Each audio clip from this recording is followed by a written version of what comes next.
Good evening, my fellow YouTubers. Um, Paint with Janet here. And hi, Joanne from Brantford. Let me know where you're from, please. It's always nice to know. And let me know if you also follow me on Facebook. Had a big following during the pandemic on Facebook, and now I am streaming on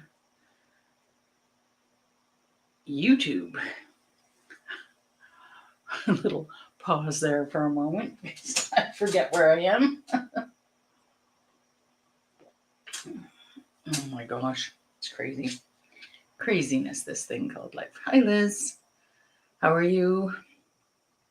Um, I know I am from Canada, and hi, everyone. I'm from Canada and uh, Ontario, near Ottawa, a small town called Carleton Place. Hi, Pearl from Brooklyn. I know I have some friends in Kentucky. One friend in particular is really close to that terrible disaster. Lots of breathing problems, and my heart and prayers go out to everyone from that terrible aircraft disaster. And yeah, really rough. And so, hi, Mary Jo from Peterborough. And yeah, so this is our poppies. Remembrance Day is coming up, and next Wednesday is hi Judy from Portage. Okay. Oh, line dancing. Oh, that's cute. Well, have fun. Do a little line dance for me. Yes. And Trish from Brockville, not Brickville. I can translate. It's okay. You don't have to fix it. Yes. So this is awesome. I know. Just said that. Yes. Um, Too funny. So for this one, you'll also need a little bit of toilet paper. I forgot to put that in the must-haves or must need, or what you need to paint this. Basic colors, super basic colors. Hi, Catherine from Peterborough. It's hard for me to recognize people's YouTube handles. So sometimes you might have to explain it to me a little more that you are, yeah, who you are. I get a few names from familiar with them from Facebook. No longer live streaming on Facebook. So I'm looking forward to the YouTube experience. Super basic colors for this one. Primary colors, red, green, like red, blue, yellow. However, if you have a comprehensive list of colors, then you'll want a green. So even if you're buying a cheap set like that's in a tray, you will get uh, like green, like the secondary colors, you'll get green. So I'll teach you sort of how to subdue that green, because we want a subdued green for this. And if you have, because the poppy, there's not a lot of greenery in the poppy except for in the fields, and I just really wanted to sort of have that sort of mossy, earthy, grassy green, and red actually calms down green. So sometimes in your little, if you've got a really basic starter pack of watercolors, you're going to get more of a Kelly green, which is a little on the bright side. And you know what? If it feels good, do it. If you like it, go for it. It's your painting. That's what I always try to say to people. It's your painting. So we're going to just dive right in here. Like I said, you're going to need a little bit of toilet paper. And I'm using a 1-inch filbert. I'm using a 1-inch filbert because I have lots of them. That's the only reason. You could use a large, like a large squared off brush, because that's fine too. Like a large, what do you call them? Large flat. The transcripts. I love that YouTube gives you a transcript so you can read through all of my Martha moments and forgetful moments. I also I looked at the transcript yesterday, and the paint brand I use is PBO, and they actually spell it out PBO in the transcript, so it's cute. So PBO is a brand of paint that I use. I'm not getting paid to endorse it. I just like it, mostly because it's available worldwide. Because people ask me, and I'm not as familiar with maybe some local middle of the road paints you have in your part of the world, and I just tend to and these are middle of the road pigment for a middle of the road price. However, watercolors are very economical because you only need very, very little. So if you do want to expand and go into a more better brand, more expensive brand, it's still really economical, and it is worth it for some of those brands. And so that's PBO. PEBO. Oh my gosh, it's not going to focus on it. Wants to focus on everything else. And again, I'm not getting paid to endorse this. This is just what I use when I'm doing public events because it's cheaper for me. Sometimes I'm doing I get a lot of waste. So when I'm doing public events, I get a lot of waste. Sometimes I'm putting out a lot of paint and then I can't really take it back. And even when I'm doing public events, when I'm doing big classes, I'll put it in ice cube trays. So this is my very messy ice cube tray. You can see I try and keep the dark colors in darkness, like over by themselves. And I have, and then sometimes I put them out on trays like this if I want to show you how to mix. These trays are just literally dollar store kind of waxy plates. The really nice thing is, and I showed you this last week, and we can even reuse this again this week. I showed you this last week because you can reuse and reuse and reuse, especially when you don't want a heavy pigment for, say, the background. We do want a lighter weight pigment for this background, and this is just a different approach. We're calling it a loose watercolor approach. Other YouTube artists, like if you want to get similar ideas with just a different approach, look up loose watercolors on YouTube. There are lots of great artists out there. I kind of look at them too.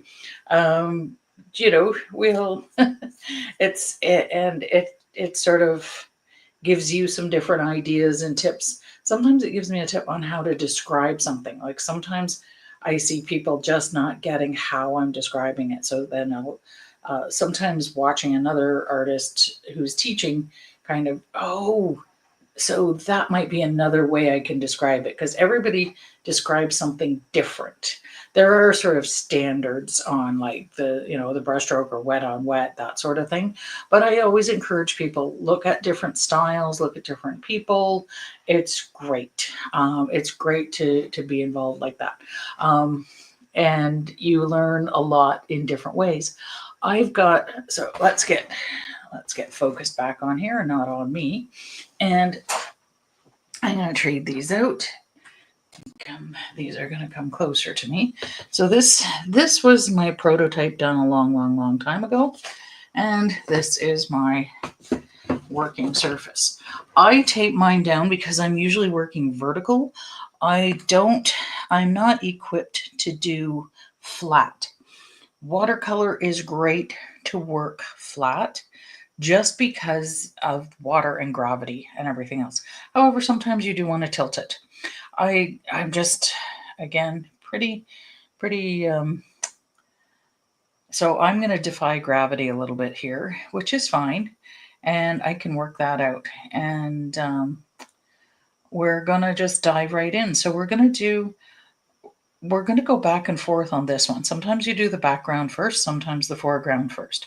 Sometimes you're going to get the whole background wet, sometimes you're just going to go in dry. Right now, we're going to plot out our painting with just some red. I have 2 shades of red here, and so I'm going to use both because people say, well, which red are you going to use? It's like, well, I don't know. I'm just going to use both. And there we go. So I am going to, one is a little bit more of a Christmassy red. I just put a tiny bit of water on top here. I resist the urge to stir them because sometimes I want a more concentrated area. You can see the water kind of glistening off the top. And sometimes you want a less concentrated part of the paint. Sometimes you want a softer part of the paint. And so I resist the urge to stir my ice cube trays. And that way I can get like varying amounts of pigment. And then sometimes I will use a side tray to mix on. And usually you want to mix. I like to mix. That's just my style. Lots and lots of other artists will mix on a palette. I like to mix on here. I like the colors to blend because that's my style of going with acrylics. So I kind of transfer that to watercolors. So I rarely wash my brush. Now, with acrylics, I forbid you to wash your brush. Although I can't see. And people when they meet me in person, they're like, I washed my brush. I'm so sorry. It's like, oh my God. Give me a heart attack. And so I encourage you to allow those colors to blend on here and not always that constant brush washing, because Mother Nature blends her colors beautifully. She doesn't wash her brush much either. She blends beautiful stuff. And I tend to go dark to light so that I have that. I'm leaving the light spots, so we don't have to worry about that. I'm not using gouache in this, but if you end up with too heavy a hand and too heavy a pigment, you might want to go in with gouache after for highlights. I'm using just a regular little bit of white watercolor on this one. I did on the last one too, but I will get into more paintings that require gouache, especially closer to the holidays. I've got all of my live streams booked in on YouTube, so you can see them up until the Christmas holidays, and then I'll take 2 weeks off. So I am, here we go. So I'm going to dive right into some of that red. I have like a slightly orangier red and a slightly more Christmassy red, kind of like crimson. And I'm just diving right in. So, and this is dry. My brush will be a little damp. At this point, I'm not going to wet my brush before I go into my paints, mostly because I have, sorry, I'm just clumping around here. I just need a little bit more of that other red added into my palette here.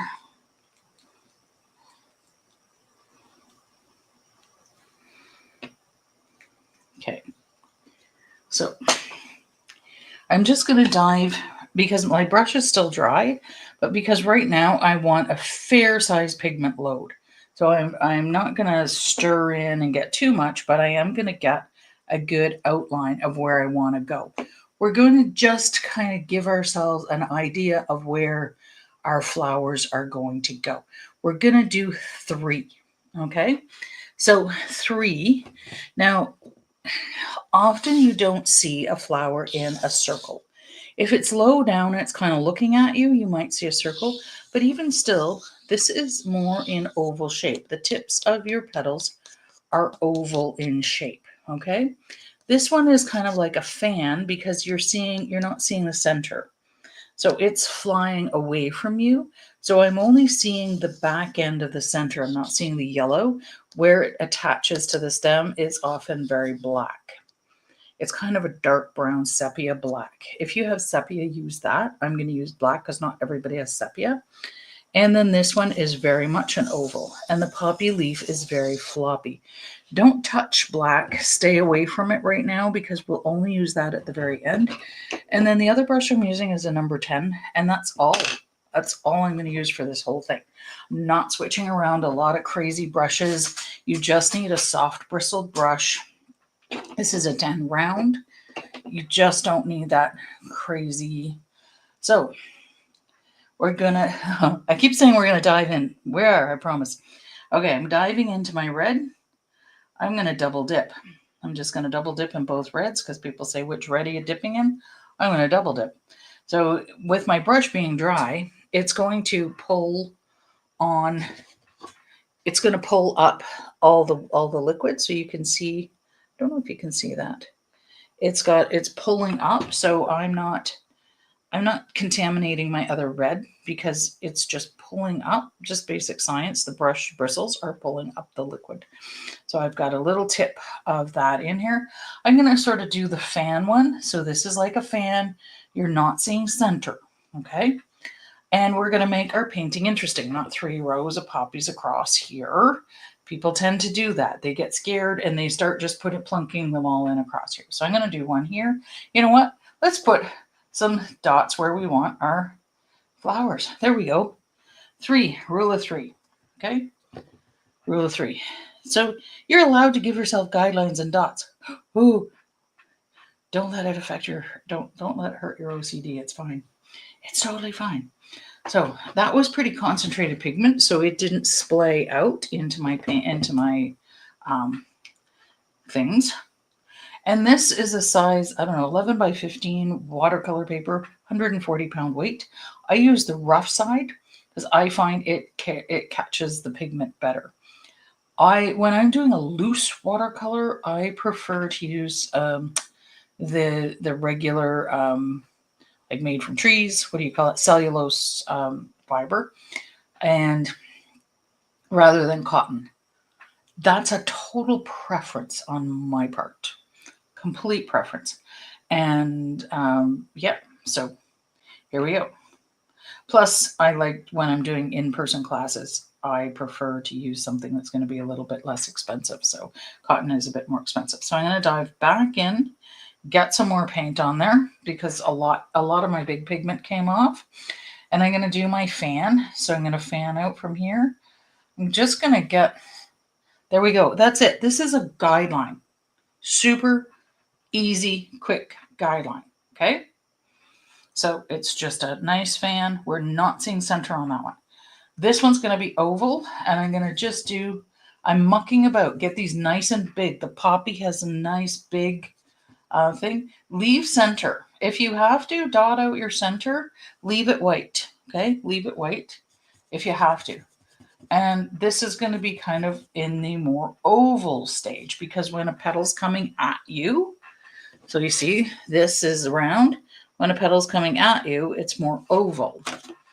And like that, it can go right off the page. There we go. These are guidelines. These are not finished products, okay? And I did very messy, nice and big. The poppy petal, the traditional poppy, not a multiple petal poppy, has, I gotta do like, lots of alliteration and tongue-tiedness. The poppy petal has between 4 and 6 petals. So some of those might be blended in together. They are, because they're massive, massive petals that come out from one tiny spot and they flay out and they blow in the wind and they're, so anyway, okay, let's go. Let's dive into this one, okay?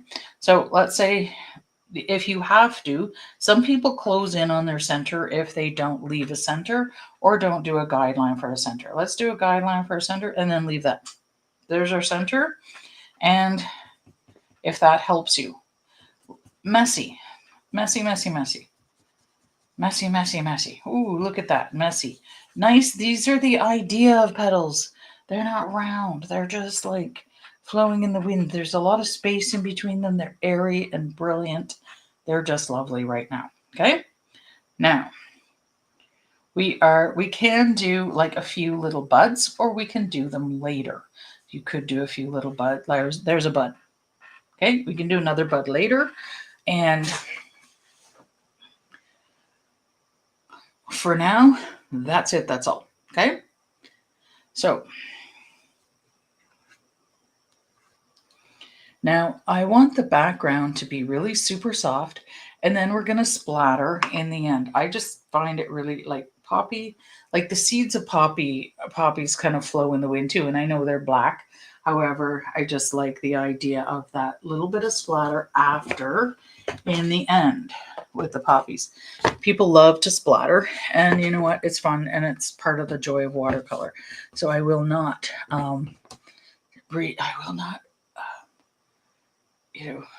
deprive you of the splatter. Love the splatter. Okay, so now I've got a lot of red on my brush, and I really do want to I do want to wash this brush off. So I want to use a big brush. I don't want to wash it all off. I don't mind a little bit of red, okay? I don't mind a little bit of red on it. I just don't want tons of red on it. So we're going to go right in and do the background, okay? And I'm going to show you an example. I'm always, if you're new to me here on YouTube, I'm always showing people examples before we kind of dive in here.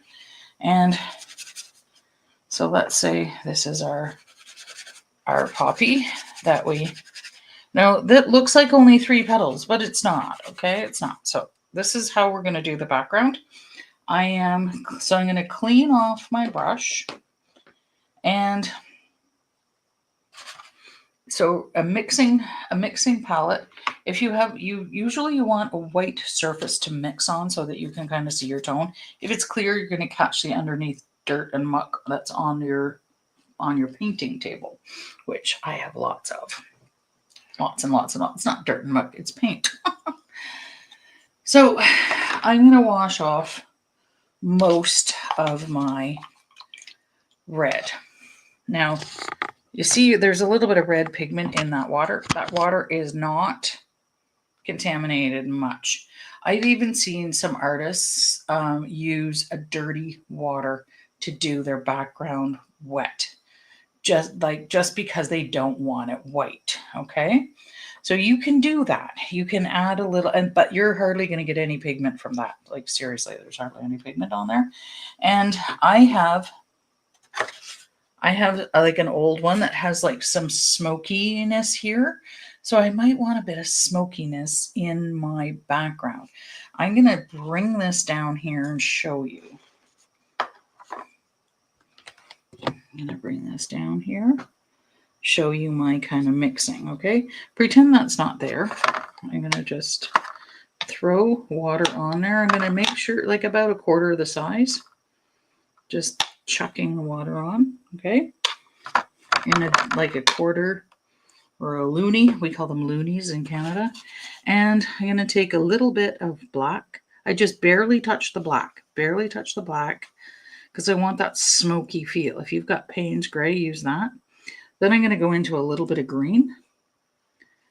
And I've got this earthy green. Now, if your green, like I said, if it's too Kelly green, and I'm just going to sort of, see how it's just kind of going softer there? If you have a Kelly green, add a little red to it. So you probably wouldn't have wanted to clean off your brush too much, okay? Just because the red in that green is going to be nice.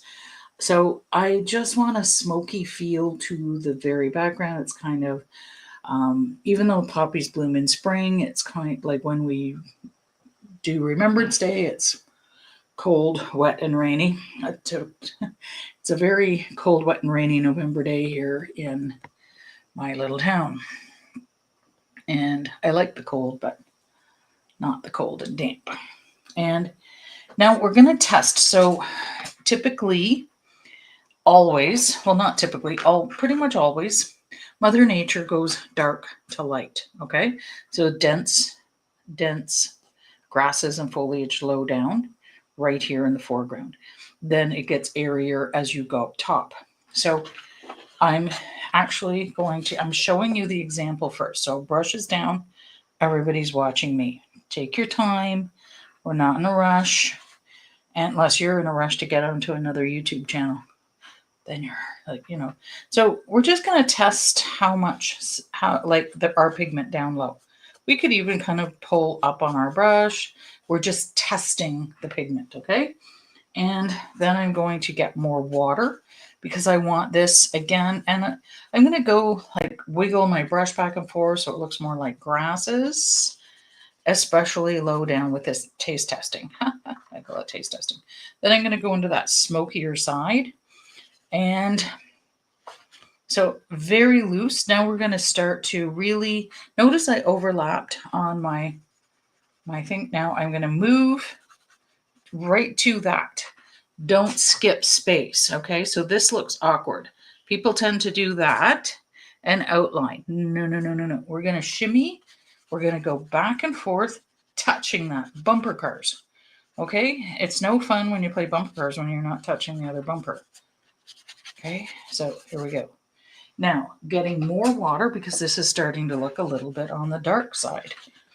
Okay, and it's going to go into like a soft sepia brown because we're picking up red and we've got that green in there and we've got that bit of smoky black. So you see we're getting that lovely sepia.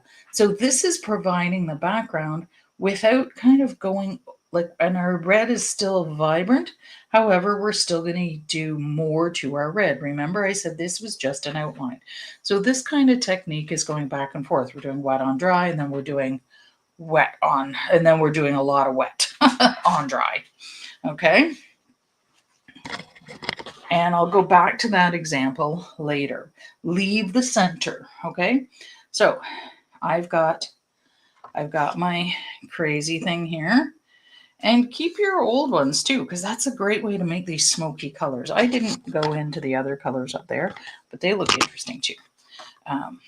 So again, taste test. I always say taste test. Down here, okay? Pulling up because the grasses grow up. Oh, look, I picked up some red. Am I worried about it? No, I'm not worried about it in the least. So I'm getting all of that on. And because I had a lot on my brush when I did the example, so I'm not worried about it.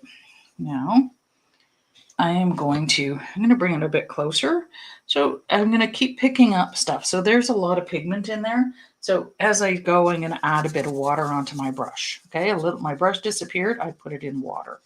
Grabbing the red, pulling it away. Okay, grab the red, pull it away. There could be poppies in the very background of your field, Grab that red, pull it away. Grab the red and pull. Well, just touch the red, just touching and then coming away. Touching and coming away. You're shimmying. Keep your brush strokes similar.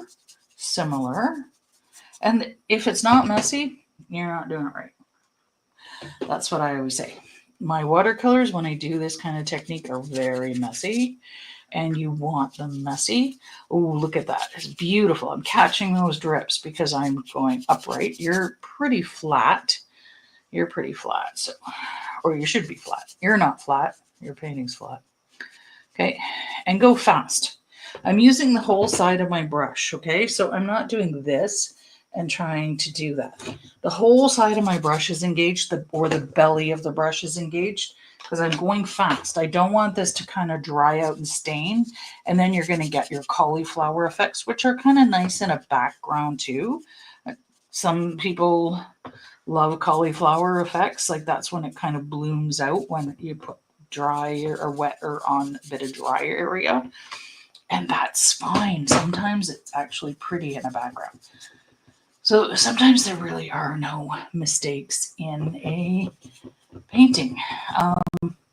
My art teacher always said, go right to the edge. A lot of artists don't want to go. They're afraid of their edge. I don't know why, especially in watercolors.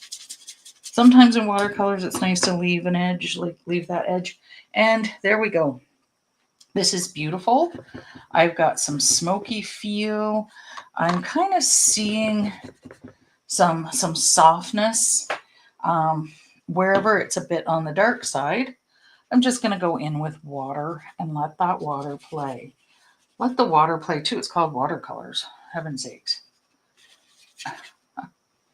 And, you know, I might turn it around this way and see what drips are going to happen that way. Sometimes having some fun drips are fun too. You could turn it. Turn your page. Ooh, that's nice. Okay, so this is very soft. Don't want this overly dark at this stage in my poppydom. And I've got some streaks here. Some people are just going to worry. Now, I'm not closing in on center, okay? I'm just not closing in on center. All the edges, every bit of that background goes right to that edge. All of those edges. This little bit of dark sepia is going to accentuate some shadows in our poppies when we go and actually start building them. I'm going to move that paint away.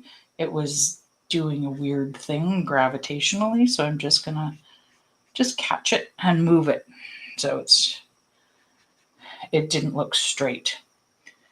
So yeah, so we have all these beautiful backgrounds in there. And something like that, people tend to, say, oh my God, I got to fix that. You don't know what it's going to look like. How do you know? You're not finished, so how do you know what to fix? That's the big issue. How do you know what to fix? And I'm putting fix in air quotes. That looks like claws coming at you. Okay. And again, you don't know what it's going to look like till it's done. You don't know what you got till it's done. Okay. We're going to stay using a big brush. Okay. Again, I've got a filbert, but it really doesn't matter. Even if it's a squared off brush, it really doesn't matter. I'm going to stay using this big brush and I'm going to give some shape to those poppy leaves, okay? And I'm going to start to just give them a little extra shape. Now I'm going to show you what I mean on here. So you're listening, and then we're going to do it all together on here. Okay? So these, it looks like there's only 3 petals, but remember, this is only a guideline. It's only an outline. Okay? So I'm going to dive into one of my reds. I'm going to dive into one of my reds, and I'm slowly going to resist. Sorry. Oh my gosh. Say a lot of resisting, a lot of resist the force, resist doing a petal like this. Okay, like this is the center. Resist doing a petal like that. What you want to do is sort of have it loose and open and airy. The petals fold over each other and play in the wind. Okay, so they fold over and play in the wind. You don't have to constantly be closing off things with a perfect line. Leave it loose and airy. The anemone has like many petals, and the poppy, it goes really, really quite wide. Like it actually does go quite wide at the outer part, and it folds over itself. That's why it's so loose. It folds over itself. So you see, each one of these doesn't have a perfect line at the end, but it just looks like it's flowing in the wind, right? This one looks a little more perfect just the way I was dragging that down, but we're going to fix that. We're going to fix this line, okay? We don't want lines. Okay, so I'm going to revamp my poppy. So this is going to be a big petal here. And maybe this is going to be one. See, I'm just giving it some form. Resist closing off the edge. I dripped a little there. This could be 2 petals together. Okay, see, I just leave a little space in there between. This could be 2 petals overlapping each other, and this one could be one coming at you. very like loosey-goosey, very loosey-goosey. So we've got a little form there. This is where your toilet paper comes in. And if it's not looking messy right now, then, you're just not doing it right. We want to go messy. And I want some light to come through those petals, okay? And this is where toilet paper works great, and or some paper towel. I'm going to do it kind of both ways. I'm going to tape that piece down because it wants to move around on me. Imagine it didn't stick to that little board on its own. I use a lot of painter's tape. There we go. So this is still the example, okay? I've got a little piece of paper towel in my hand. I'm going to dip my brush in water, and I want a light part here. Notice I've got all these beautiful light parts there because a petal isn't a flat color. It's got light and dark. It's playing in the light, and these guys are moving up into the light from the field, right? They have long, long, long, thin stems, and they dance in the light. So I'm going to put water on here. Then, oops, I got a drip. That's all right. And then I'm going to take off the water with my brush. And you see how I'm creating a light spot. Okay? So I'm creating that light spot. My drip is fine. I can go back in and just create the petal with that drip. Okay, so I've got that light spot.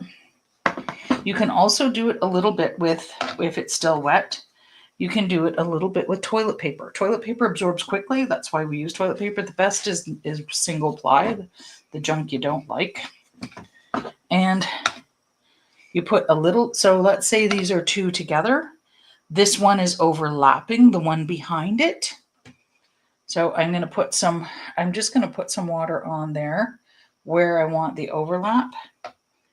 And then I'm not going to bunch up the toilet paper and start dabbing. I'm just going to lay the TP on there, touch it, and it absorbs quickly. And see, it gives me a nice highlight. Now the shape around the highlight might not work for you. That's okay. We just go in and kind of move our damp brush around and kind of blend that highlight in. Isn't that pretty? So we create all of these highlights in here, and I'm going to do another highlight here, catching the light. Remember, we're not done. Okay, and then what I want to do is take a little bit, now this is still looking really messy, but it's nice and floppy. I want to take a little green and give it a hint of shadow, okay? So I am going to use that palette that I had and take a little bit of that green, put it on my palette. This time not too wet. See, I did it in that corner here. Not too wet. Just put it right there. So we're working with a fairly dry brush now. Fairly dry brush. And you see, I'm going to bring a shadow from center through there. Just a little shadow. Green shadows red and red shadows green. So we don't see a lot of shadow on the outside. We see shadow from the inside out, and the petal overlaps each other. So you can kind of do these little like soft petals like this, or soft shadows coming out from center like that. Some are thick, some are thin, not the same. Okay, not always the same. And then we can even use a little bit of yellow. And I always suggest people do clean their brush a little with yellow. We're not doing the center yet, so don't worry. And just clean your brush off a little bit. Touch it dry a little bit. Just touch it to the paper towel because you just want a fairly dry brush. You're not trying to dry it out completely. Take a little bit of yellow because yellow is a great highlighter for red. It doesn't matter which yellow you use. It's a great little highlighter for red.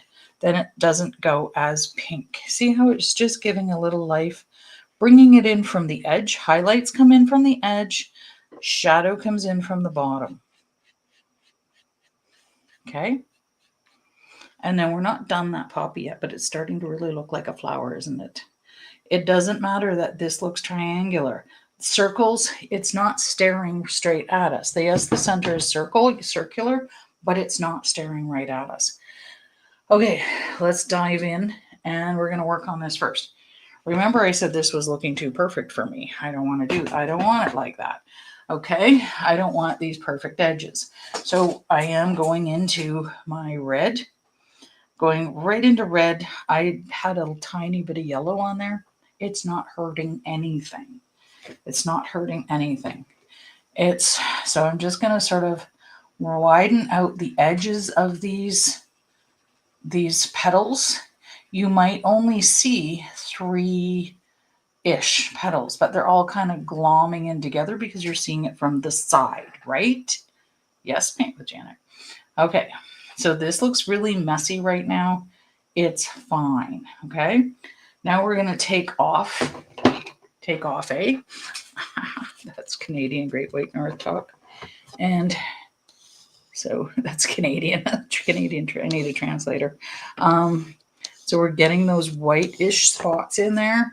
We're going to keep either our TP handy or pull off. So one way of doing it is we're going to clean our brush off because we're not trying to put pigment back on.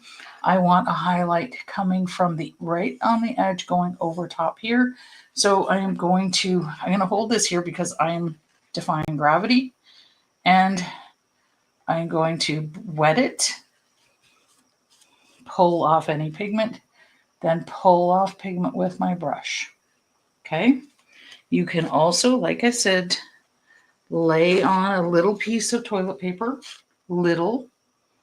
just a small piece. Okay. So wet and touch. Just tap it. And again, it creates an awkward thing.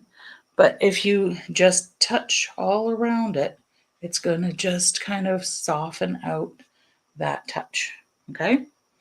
It's going to soften it out, but already it's got more life to it. Okay? And I want some up here. I want some light there. You can even use that same piece of toilet paper on the other side. Don't want to waste toilet paper, heaven's sakes. There, it's created some dots above.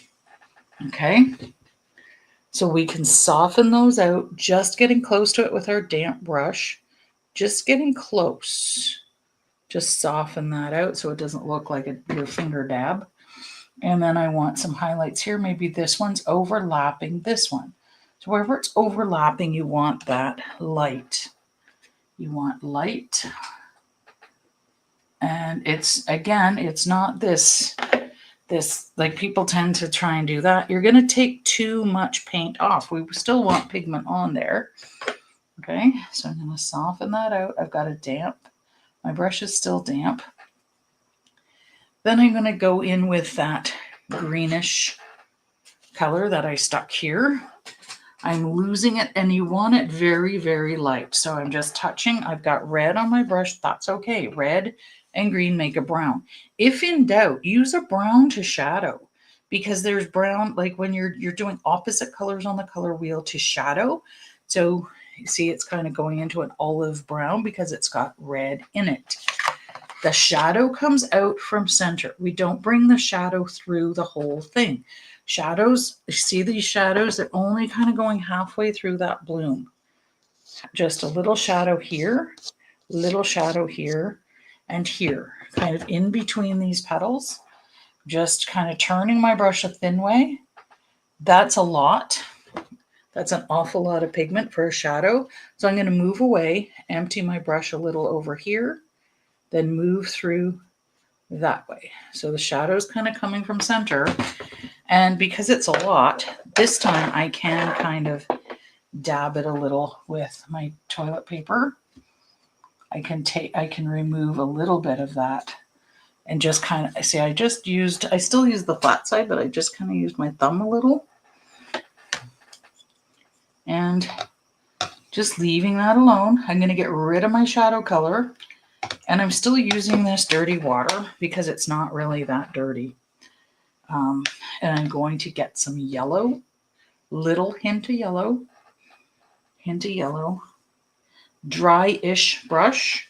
So I typically use a paper towel just to tap it dry. See, I didn't get it clean, just a tap dry, and a little yellow just to kind of give it, a little sunshine.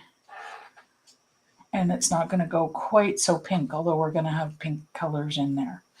And I'm going to bring that yellow and just push back on that shadow color that was a little bit too much. So I pushed it back and leave that. It looks beautiful. It just looks like a soft, floppy poppy. And then when we get all the other poppies done, it's going to look good in context. Okay? And it's kind of fan color, but one petal's kind of really drooping, and that's what they do because they're huge petals. Okay, let's go up here. Are we ready to do the top one? If anybody has any questions, sometimes I look back every few minutes. I just don't always look back. Don't 100% look back. Here we go. In here, okay? Leaving center. I can leave anything, any color here is fine. I'm going to go right into my red. Like it's fairly heavily pigmented now. And my brush is semi-dry. Okay, semi-dry. It's not dry, it's just semi-dry. If you end up like right at the ferrule, the wet part or the metal part, if you've got drips there, it's too wet, okay? So if you've got mega drips there, just touch your paper towel there to get rid of the drips. Don't touch the end because you've got all that beautiful pigment on the end. See all that beautiful pigment? You don't want to ruin your pigment. You got a nice pigment load, leave it alone. Okay. Already, this is giving us a little shadow on the outside of our petals. Okay, so again, this center is probably not going to be rounder. This one's looking at us more. It's going to be rounder. It could be triangular. So let's say I'm going to start to give these guys more shape. I'm going to push out into my, the edges of the poppy overlap each other. That's why they're sort of rough looking, like they're overlapping. So they're not creating this perfect roundness.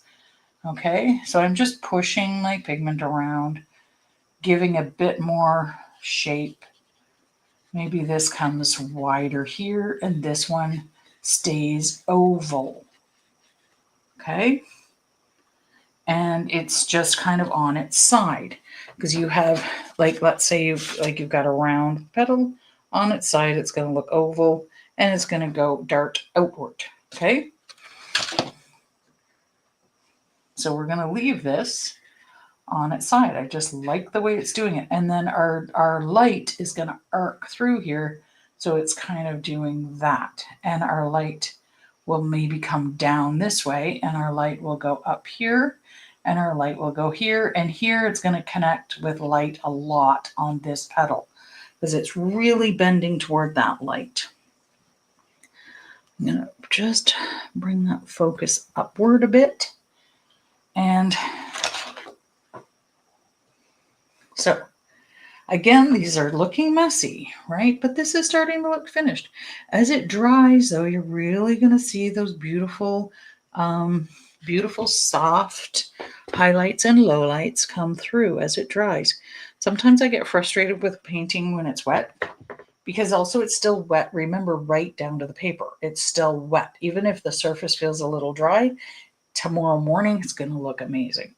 I had a hard time with watercolors when I first started because of that. It looks really different when it's wet. And then varying shades of wet is different too. Okay? All right, let's rock and roll. Let's get her done. Got these shapes going. I just want a little more pigment on this one. Just a little extra red. Want a beautiful red going on. Okay? And I'm just going to So this center is looking a little bit triangular, okay, which is great. That's what I want, okay? I don't want these, and I still have my original guidelines, which aren't going to be a problem. People think they need to smooth that out. They need to do all these things, but there's lots and lots of beautiful things going on. All right. Let's rock and roll. Let's get this light going on. However you like to do it. I like the toilet paper routine. Okay. And again, you only need a little bit. I tend to kind of hold it in small pieces. If you're doing a big piece, obviously you're going to use a big thing, but all right. Let's go on. So I'm going to keep this handy so I don't drip because I'm defying gravity. I'm going to get that nice arc here and tap in my TP tapping. And that wasn't quite enough that came off because my under part did dry a bit. That's why people think they can't fix mistakes. They think, oh, it already dried. It's not a mistake because it reconstitutes, okay?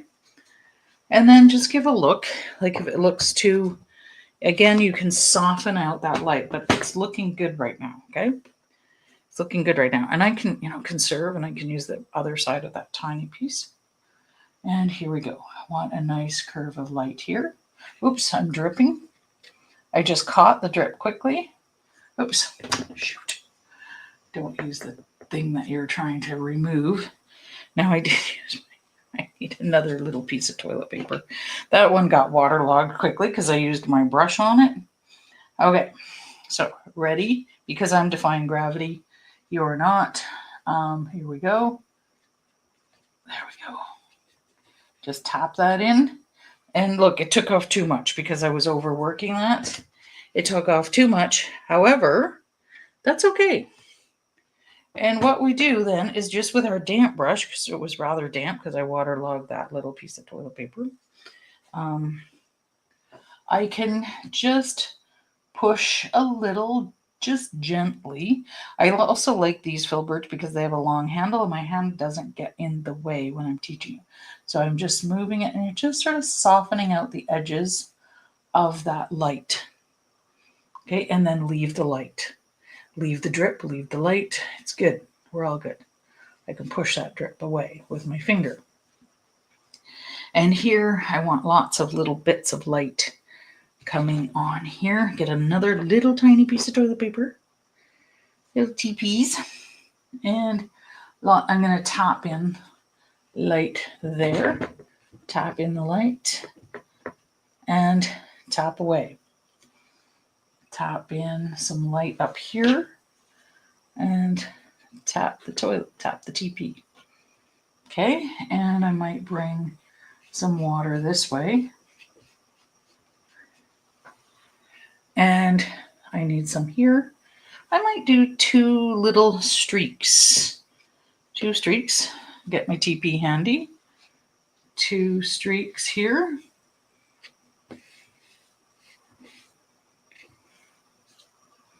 So it was not a lot because the other petals are kind of shadowing it too, but that's okay because it's not a lot. It's just subtle because it's got, like, maybe this is kind of hiding under the other petal. Now for our little bits of that greenish color. Okay, so here, and I've got red on there. So I'm going to go into my green. And if you've got a Kelly green, that's even better. And I'm just wetting it a bit. I'm not putting lots of water on because I want it, and it is going quite brown. I'll show you the color on here on white piece. See, it's kind of got a brownish tinge to it. It's like an olive brown. And if you have more green on it, that's good too. I'll put more green on. There, that's fine. Okay. And I'm going to go in away from the petals, away from, okay, so I'm going to go in kind of with my brush a thin way, and I'm going to go away from the center. I'm not going close to the edge, away from center. That's a lot. It's pretty heavy pigment. And here, I'm going to bring a little bit under here. My brush is kind of the fat way a little bit. And a little bit, so it's coming out from center. I'm going to leave this highlight here. It's overlapping center and billowing out toward us. So I want to keep that nice light there. And kind of in between, I'm pulling. And I can use a little bit. Now I had a lot of pigment on there. So I'm going to take off the pigment and I'm going to push that pigment the opposite way for that shadow. You got to be so subtle with the shadows on flowers. You just want to be subtle with that. That's why we use very little, and I mix it here. I don't dive in because I want this subtle. Now I'm going to clean my brush off a little bit, add in some of that yellow, a little sunny yellow. And if your brush is fairly dry, you're not going to transfer your pigment into your yellow. That's a lot of yellow on my brush, so I am going to move it around. I'm just going to offload and then move that yellow around, okay? See, I've just offloaded everywhere, kind of where I might want a little yellow.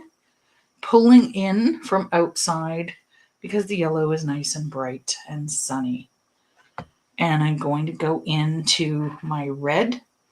I just want a little bit more red. I'm going into the heavy, creamier part of the red. And I just want to get some red here and here. Just wanted a bit more of that pigment. And that's kind of it. You don't want to overdo this. Just want to make it look like the petals kind of overlapping itself a bit more there. That's what I kind of, just wanted it a bit more. It was too jagged, but I still wanted it to look like an overlap. So I pulled in. I didn't pull out because then you're going to get that jagged edge. Okay. Ready on the next one. Anybody have any questions? I'm looking back. Oh, nobody has any questions. You guys are all perfectly confident with this, aren't you? Aren't you? Okay. I want to get more pigment on because remember that was just the guidelines, okay? I'm going to kind of sit down. I'm going to lower my gaze because this is a bit on the lower side here and get a little sip of water.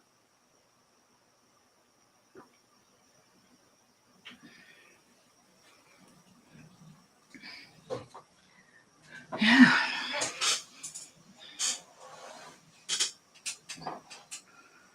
So,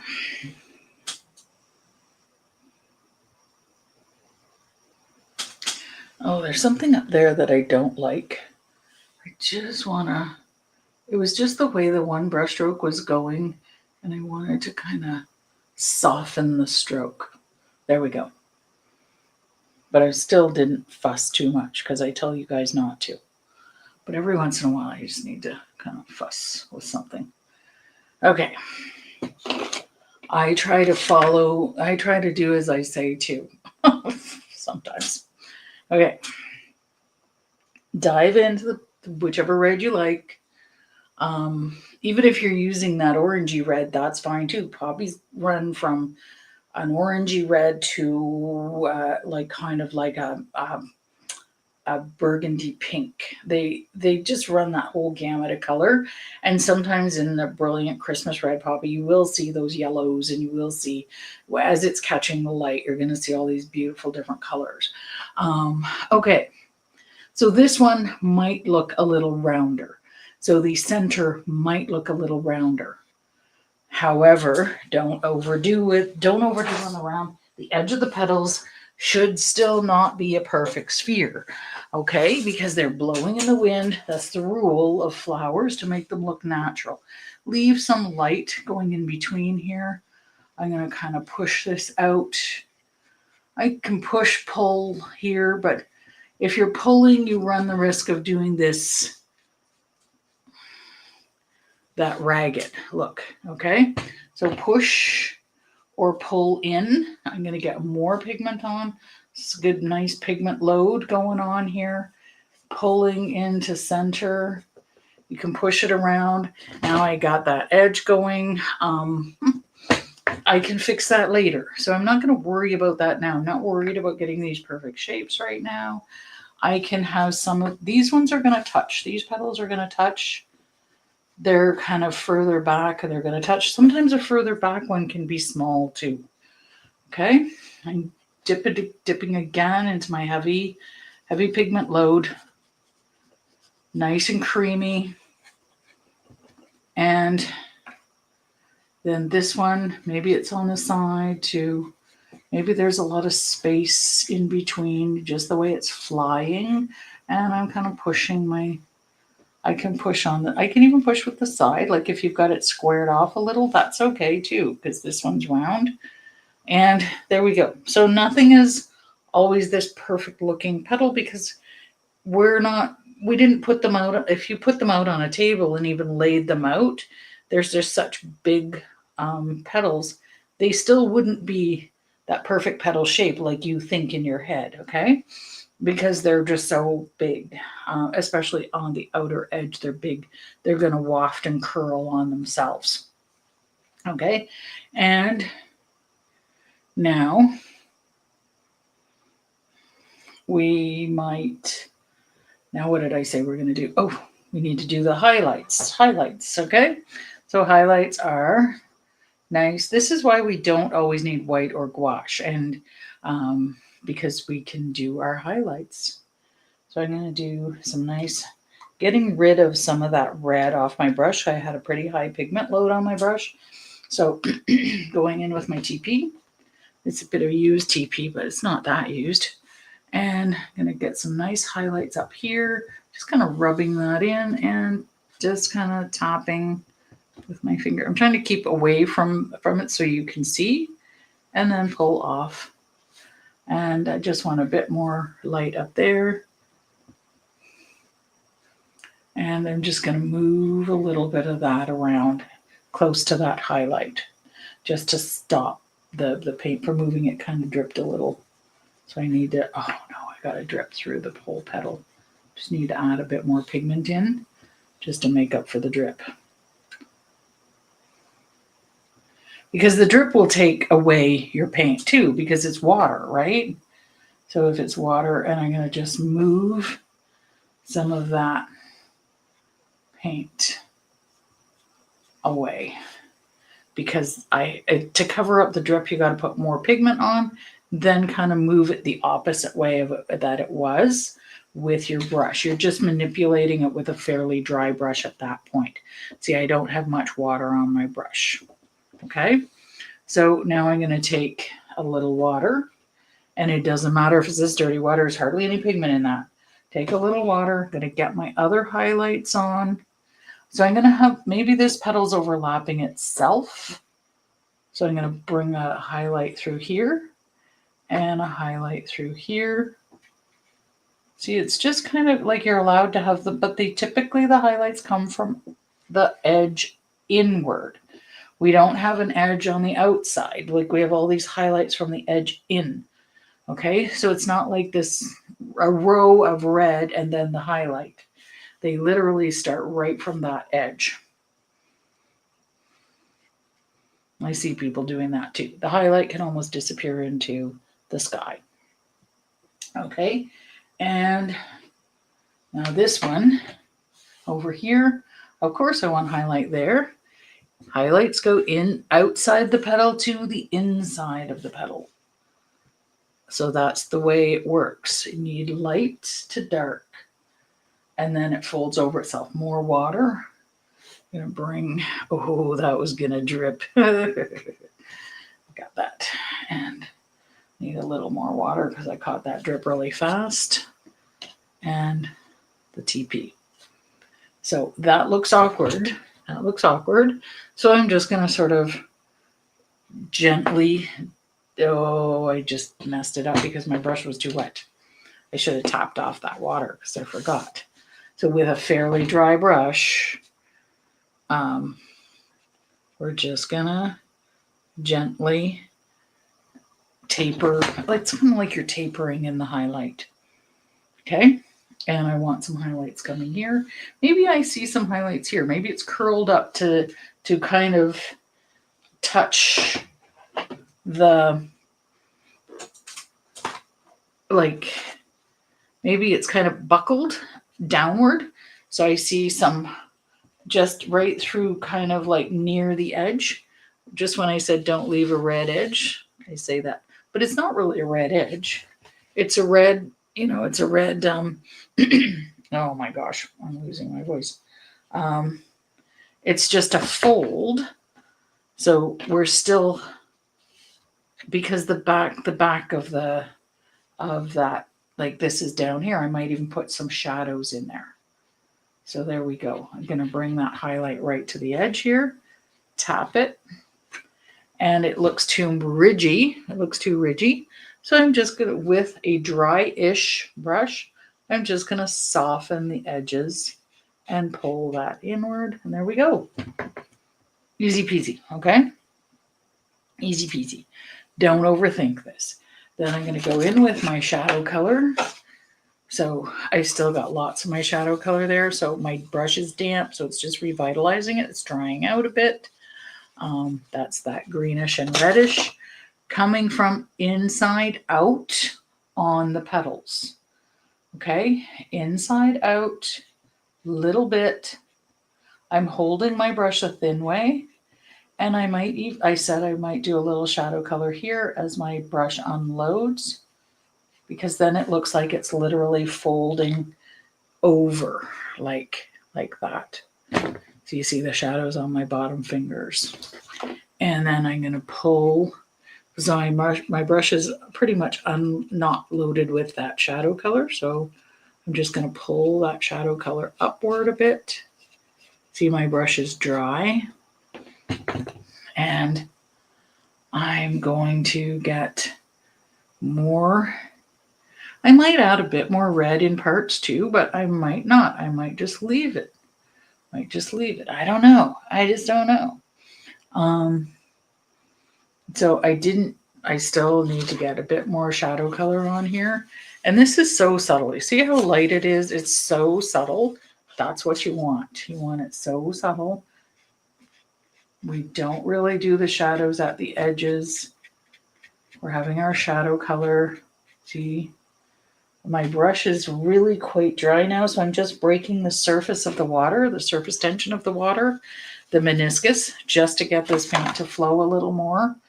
And I'm getting a nice shadow on here, kind of under that petal a little bit. And I'm still leaving that nice highlight, drying my brush a little and pushing back on that shadow. Little shadow color in here. There we go. See how much life it has? Isn't that great? Now I'm going to go in with my yellow. A little bit of yellow. And I'm washing my brush, giving it a bit of a dry.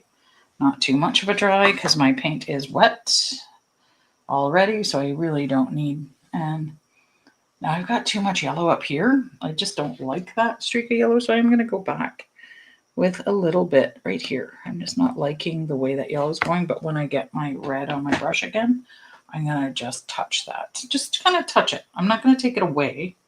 So some people think they have to like move everything and take it away. So this is where I'm kind of moving my brush around a little, because remember I had those streaks? Those like streaks, I'm just kind of moving it in and out with some yellow, and might have a yellow highlight here, maybe a little bit of yellow here. I'm just extending that petal a little so it's nice and light over on that edge, and I might get a little bit of just a hint of yellow there. A hint of yellow there. These are just hints of yellow. Remember, the yellow comes from outside in. I'm going to touch to my red without cleaning my yellow. And I just want to bring a little hint of that red through, pulling from the outside inward, outside in, and a touch more of the red. And I don't know if you can see that, where I don't like this yellow. I'm not covering the yellow completely. I just find it was just too bold. And again, that was as it dried, I noticed it. There we go. And see, now I'm fussing. No fussing. No fussing. Now we're going to do our centers. Okay, we're going to do our centers. And I could do another little bud here. Like I had one bud, and then this bud is almost kind of opening. So I can add a little bit of extra red pigment in there just to kind of streak through to give it some different, see how it's just creating different tones in there? I don't need a lot of highlights. I don't need to highlight that. And then I might do a tiny one that's not opening, and then even a tiny speck. Like this one, sometimes just before they open, you see that hint of red, but we can do that after. Okay, there's nothing to say we can't add that in after. So this is where I'm going to a clean brush at this point, going to my number 10. If you forget to wash your brush, don't forget to wash acrylics because they dry out. Use hand sanitizer. If you forget to wash your brush with watercolor, it's okay. It's water soluble. Okay, sometimes the gouache really sticks, but it still is water soluble. You just got to soak it for a bit. Now I'm going to my number 10 round. It's got a point to it. And number 10, just because when you're doing fine work with watercolors, you tend to need, and if you're using a brush that's really thin, you've got to overload it. You've got to load over and over and over again, or you're going to get a granular look to your paint. You need a good belly of the brush to hold the pigment. See, this is a number 12, and this is a number 10. So you can see. And if you wet them, then they're going to go to a nice point again. And these are not expensive brushes by any means. So I find the number 10 works well. So the belly of the brush is here. Okay, so this is the tip of the brush, the metal is the ferrule, and the belly is here. You want a good pigment load in the belly of the brush. Now, when you are loading your brush to do fine work, like I said, if there is excess water, it's going to drip. It's going to go right down and blot on your page. Again, use a tiny bit of paper towel. Once you load your pigment and you see there's a drip at the metal, pick up. Now, some people do this. They dab it off and then they get rid of all their pigment. It's like you just got all that pigment on there. It's beautiful. Tap the metal and just get rid of that excess. And that drip, that one drip that can ruin your whole painting, is gone. Okay. Now I'm going to show you. So I'm going to show you this example for the center. Okay. Now sometimes the center can be sometimes they can be quite black, but they do kind of have a little bit of yellowish center. So I'm using this lemon yellow, a nice lemon yellow center. I'm just getting that on there. And you want a pale yellow. If it's a vibrant yellow, you know what? It doesn't matter too much, okay? Then what we're going to do is use the black. And I like people to be super careful with the black. And I'm going to show, so nobody do it yet. Nobody do it yet. You're watching my example, because then I'm going to show you what to do, and then I'm going to show you what not to do, because a lot of people make this mistake.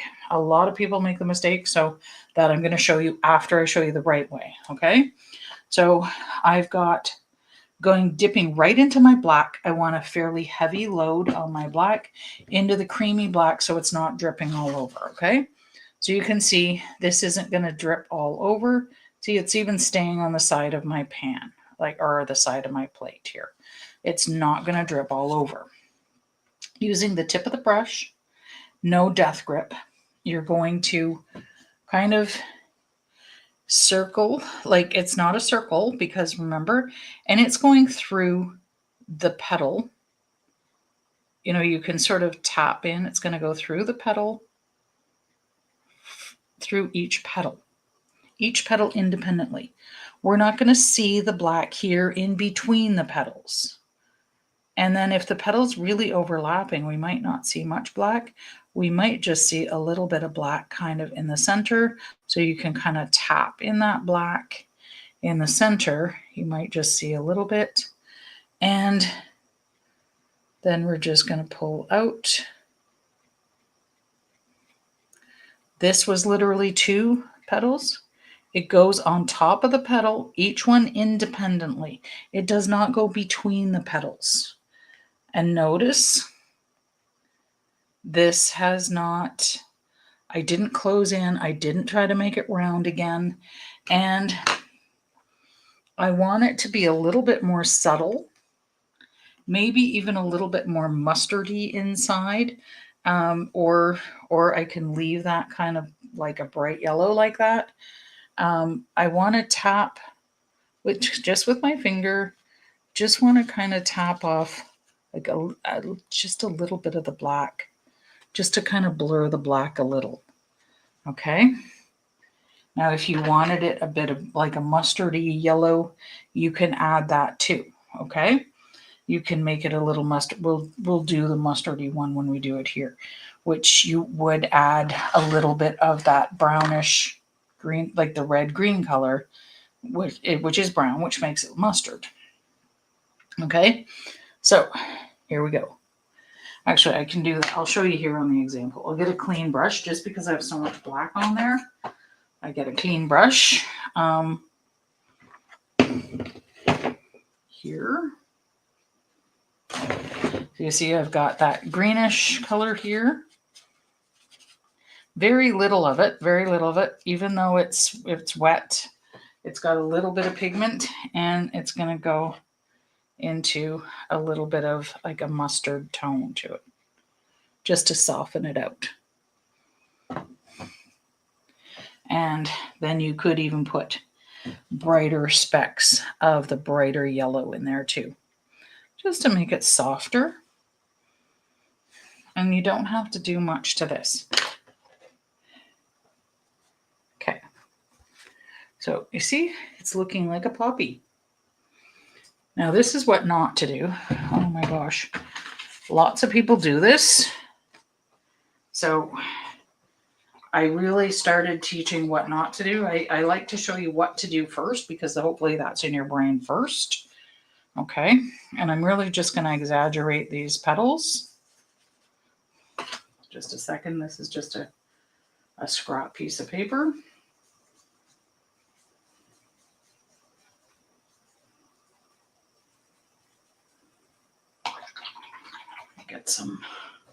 Get my yellow center. Okay. What people tend to do, what people tend to do is they bring, like they almost try to frame their petal with that black. The black is on the petal itself, not in between the petals. There's air in between the petals. Sometimes they're overlapping, but they could be overlapping like this. It's not the shadow. It's actually a black color or a dark Payne's gray color. Okay. So I'm dipping into this. This is what I'll do half. I'll do half of what not to do and half of what to do. So I'll draw my halfway line here with my other, there we go. Half is the no-no, half is, so people tend to do this. They go in between, almost framing the petal. There is no black between those petals, okay? This is what you do. You have it here. It doesn't go in between the petals. Okay, it touches center, and it's very small amount of it. Okay, very, very, very small amount of it. I actually like the way that white yellow is kind of sitting on top there, even though, and I kind of muddied that up. I don't know if you can see it with the, bring this closer and see if it's going to autofocus. But you see how it's not a perfect round center because We're not seeing it straight on. Now I really have to wash this black off. So I really want to make sure there's no black on when I touch my yellow. There's no yellow center. This is the fan. This is the side of the poppy. Okay, so like it's like the side of the poppy. We only see where it's attaching to the stem.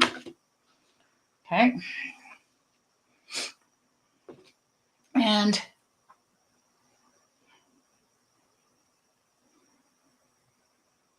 all right, into yellow. That's where I'm going. Oh, I almost went into black after getting my thing washed off. Okay, nice bright yellow center. Just stick it in there. Heavy, heavy pigment. Heavy pigment. Heavy pigment. No center here. Okay, you could put a little yellow speck on the end of that if you wanted, and I'm just going to muck it up there. Okay, taking the yellow off, or you can get that kind of mustard feel to it if you don't want to take it off. You can kind of put it in that tray that had your messy tray, see? And it's just kind of making a muddier, softer yellow, maybe a little mustard. I'm just going to tap that color in. It's just going to soften this yellow so it's not so brilliant. I'm going to use my finger and tap it. Just kind of give it tap, tap, tap, tap, tap, tap. And that's it. It's just sort of not so bright, bright, bright lemon yellow all of a sudden. Like a shock of lemon yellow. And I don't have to clean my yellow off to go into black. That's fine. So black is here. And so we'll do that one first. So there's a black tip here. This is where the stem originates. Okay. And we just bring, you're going to use the tip of your brush and pull upward like the fan, the way the fan goes. Use the tip of the brush, pull it through. Each brush stroke is only maybe a little, like half a centimeter, 1/8 of an inch to 1/4 of an inch. Each brush stroke doesn't have to connect up with it. I'm going to bring this closer again to focus in on that. See how soft it is? I've skipped a bit. You don't always have to fill in everything. Okay? But it gives a nice softness to it. Nice and loosey-goosey. So figure out where your petals are here. Okay? Where are your petals here? I'm not going to go in between. So this petal here, I'm going to reload my brush. So you're going into creamy black. Remember, we don't want it watery black because we don't want this dripping everywhere. So it's going to come here. This is where one petal is.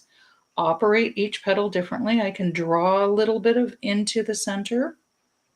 Then it skips here because this petal is overlapping it. So it comes out here. Little bit different. Each petal independently of the other. So I'm going to move my finger through there. Whoops, shoot. There, that's all right.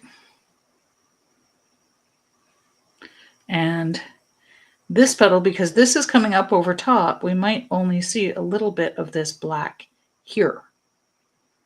Okay, and we might see under that petal, we might see just a few dots of black because that petal is kind of overlapping the center.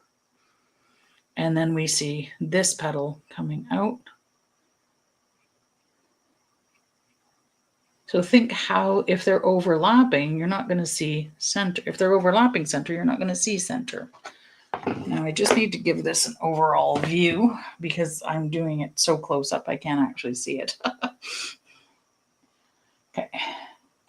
Now this is heavy black. So I'm going to sort of push my brush and pull and take away some black with a little bit of my brush. And I might even tap in a little. Now this time I will actually kind of roll it up and tap off some of that black because it's really heavy.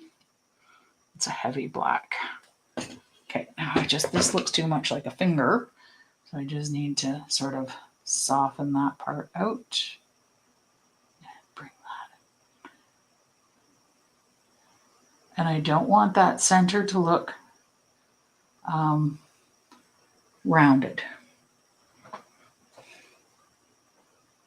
Okay. Now,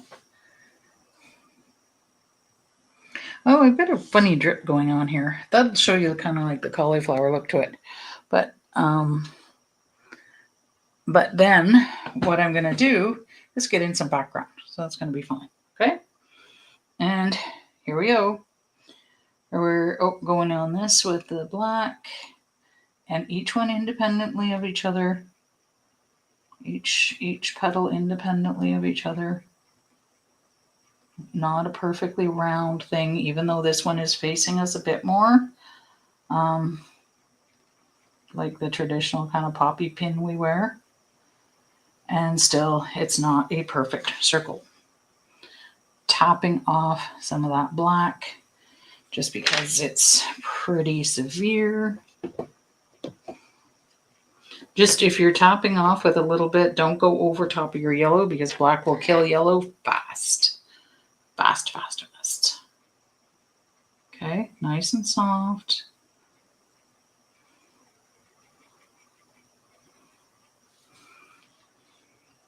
All right, here we go. Now we're going to do the background. So any issues you have with your background, they're going to be fine. That soft green, and we're going to use this green a little bit loose right at the beginning, which means a little bit watery, which is great. We could have done some of that loose watery green in the background before, you know. So I have this green here. If I have leftover bits of orange or red, I put that in my further one. So then it's going to go into a soft green. But if you need to make a soft green, you know what to do. So I'm going to go right in there with this brush into my soft green. It's absorbed a lot of the water. So I must have had a lot of extra bits in there. So any extra red or orange, put it in your green, and you're going to get this beautiful soft mixture. So I'm going to make like a little bit of typically the buds kind of hang down. I'm going to make a hangy downy bud. This one's big, so the bud is just sticking through. And then it kind of goes up and down. I'm just using the tip of my brush. Okay, the tip of my brush, and up and down. Go behind here. Go behind them. Doesn't matter. Then I'm going to go with a thicker green. Want a nice thick green. It's a little bit watery, so it's going a bit, and I could even use a little brown. So I just want to get so I have more the one that looks like a traditional Kelly green, like you were looking at too. I'm going to dip in both, and I'm going to get just a little bit of different tones in the green here. The buds are quite big before they open up into the poppy. The green is quite big, and maybe another bud here. And I might put a tiny dot of red there. Another bud. Maybe it just hasn't gotten big enough because it hasn't opened up yet, hasn't flopped over, but then it'll lift up, and then it'll create the seed pod. I didn't paint the seed pod here. So then I might have another one here, and I might want, like, it's just growing, so it's not opened yet. It has a pod-ish look. So I dipped in water and I made some pale ones. So I dipped in water and made some pale ones, and I'm going to tap off any drips because they're way in the background. Maybe those pale ones are way in the background. So a little water is going to make it nice and background-ish. So a lot of watery backgrounds. So I'm going to do some grasses. I'm going to pull down from there. Nothing has to always connect. So I'm going to pull down from my poppies. I'm going to get a nice stem here. I'm going to just kind of pull down. Just the tip of my brush is making contact. See, I don't have to have a perfect line, okay? It's flowing in the wind, so it has a thin stem. And then the seed pods come up and they still have a thin stem. And then lots and lots and lots of grasses. The poppy, the actual leaf of the poppy is really low, close to the earth. Okay, so I'm going to go in with some greens. I can go in and where's my mess here? There's my mess. I'm going to get a lot of green, get some green on there, get the other green on there. I got 2 greens, get some green. I can even get a little red. I can get some red going. See how it's nice and heavy and thick? And I'm just going to dig in and get some of that nice green. And it's making different colors in the grasses. Right up from, if you forget and you go like that, just pull down on it. So it's like right there. Now this one, because it's low down, it's going to get covered in some nice greens, right? Maybe there's greens going over top. You see the granular? See how when it looks granular, grainy, it means you don't have enough water on your brush. So for this, you're just going to dip lightly in your water, go right over top because it's going to look natural. It doesn't occur in a vacuum, okay? And grasses grow different ways. You're going to have all these grasses growing up. If it's not flowing, tap, get water, just tap the meniscus of the water and have some coming up from behind. I'm going to be going right over top of that bud, going right, kind of coming off from the edge, but always darker near the bottom. People regret not putting enough foliage at the bottom. Again, if you forget, pull down, okay? So, if you leave it here in the middle, pull down, and you don't have to have it straight across the bottom. We want varying heights. Maybe some of it, I'm just going to wet a little bit because it's not flowing. Lots of grasses come right up and over. You can start behind. You don't have to complete everything. Okay? So the grass, in the fields are quite high. Get some nice background in there. You could do a little bit of water staining with them if you get more water on and get a nice like flattish. You can kind of stain it so it looks like there's more. If you water stain it, it's going to look like there's more background. And you can let it drip down. Like I can let it drip now at this point. Just kind of get that paint on there. Just get a nice extra bits of stuff. And here we go. And loosey-goosey. And I did promise splatter. Okay. So, and I want to get nice little, just that. Remember I said that little tiny hint of red on the very tip of that. Like it just hasn't kind of, see, it's just the tiniest tip of red on the end of that little bud. And a faded tip of red here because that's faded. So you're just going to touch a little tiny bit of water, maybe a faded tip of red. Oh, that didn't work. It dripped too much. That's okay. I'll just wipe it off. Easy peasy. Maybe there's some little like flecks of red in the very background of something. You can just sort of water that down and maybe there's some red way in the background. Kind of move it around, pull it. So easy. You don't have to have everything perfect. And in fact, perfection is frowned upon here at Paint with Janet.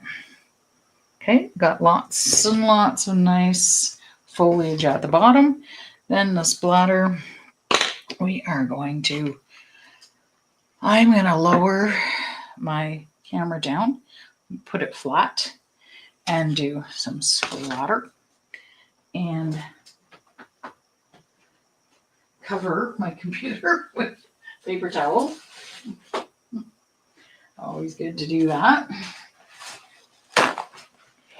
My laptop has seen many splatters. Watercolor is easier to get off. However, yeah, sometimes. Okay.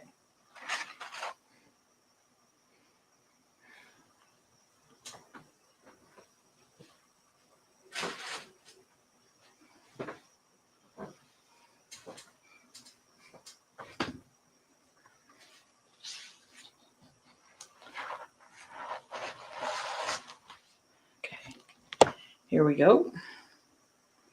So my top is here. My bottom is here. Okay. So I want some nice splatter near the poppies themselves. So I'm going to go in. Now you do need a fairly wet brush to get a nice splatter going. Okay. So I'm going to just add a little bit of water on top of my reds. And so you see, I've just added a little because it's really absorbing. That's another one of these nice thing about these PBO paints is they reconstitute nicely. I'm going to get the bigger brush, get it really kind of soaked in that red. Now, one way you can do it is to tap it.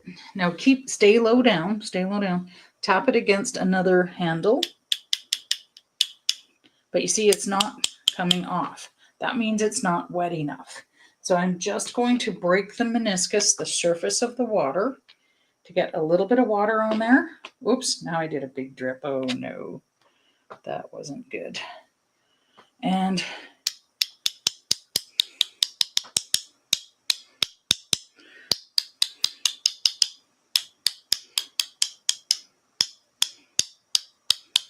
it's not like you want to go everywhere. You do, you don't all of a sudden want to like just have it covered in measles. And as you get less water, it'll go finer. You can also do this, lift up, and it'll also do a bit of a finer splatter. So I'm just kind of flicking up right to the edge, go right to that edge. And again, you don't want to overdo this. I kind of overdid it there. I'm just going to touch a little bit of that to the toilet paper. Just a touch. I just kind of touch and lift up. And that kind of smudges and it kind of looks okay too, right? So it doesn't always have to be this perfect splatter. And I'm just going to touch a little hint of water to it and get some there.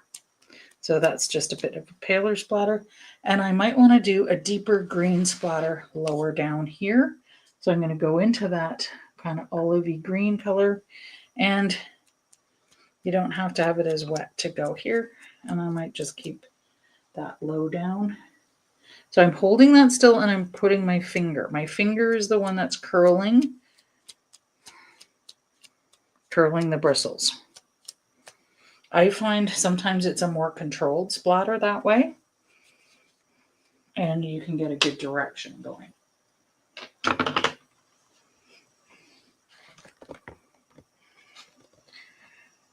Now when I lift up, sometimes the splatter will drip.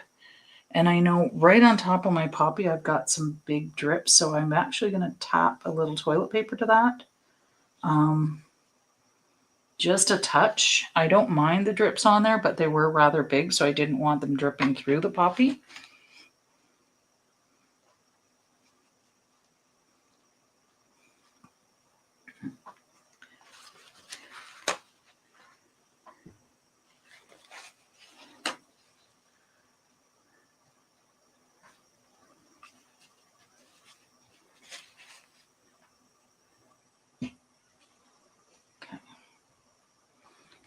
All right.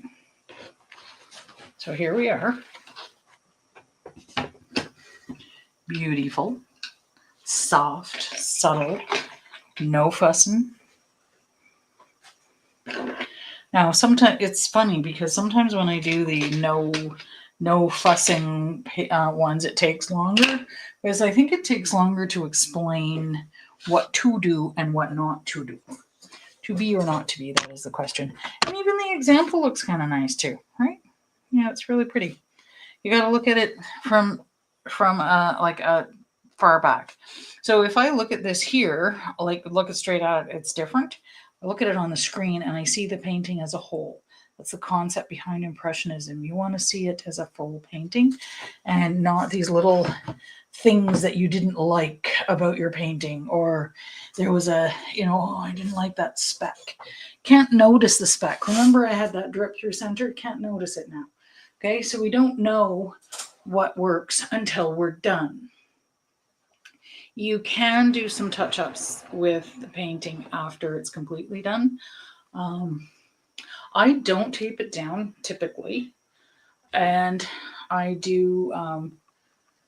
So thank you for sticking with me to the end of the YouTube video. If you do, please like, share, and subscribe. Subscribing to my YouTube channel does not cost money. I know it's a weird name, but so I'm still trying to grow it, and I need 1,000 followers before I can monetize the channel. So please, subscribe. Subscribers is a follower. Subscribe and follow are the same. Pull this away gently from your painting. I don't tape it down normally. I like the paper to buckle and play. That's just what I like. It's my style. I don't tape it down, but because I'm working upright, I'm just not set up, because I'm doing acrylics upright too, so I'm not overly set up to do just watercolor flat. So I tend to go upright, and there it is. Now, if you're taping it down to try and get a frame, be careful, because the second your frame goes off kilter, you want to make sure it's straight. But just frame it with even a cheap dollar store mat. Like half the time dollar store frames come with like a little piece of matte paper, so it doesn't matter. So there you go. Nice. And when it's completely dry, to stop it from buckling, it will always buckle with moisture and humidity. You see how even though it's taped down, it's still buckling? Because what's happening is it's a thick paper, so half the paper is getting damp. The underside is probably dry. So it's buckling, it's playing. And sometimes that actually accentuates your paper. But when it's completely dry tomorrow, turn it upside down on a clean surface, then wet it evenly, not so much so that the water goes underneath. Wet it evenly, and then lay clean paper towel on top, and then weight it. Or clean dry paper towel on top, and then put some books or something on top. You can see actually the puckers. That works way better than any kind of ironing. And then you do need to put it under glass or spray it when it's finished. So looks different from my other one, but they always look different. Always, always, always. Sometimes the mood is just different. Yeah. So thank you for sticking with it, and yeah, please help me grow my YouTube channel, recommend to a friend, all that stuff. And here we go. 4 people stuck with me. There's still 4 viewers. Thank you. Thank you. Bye.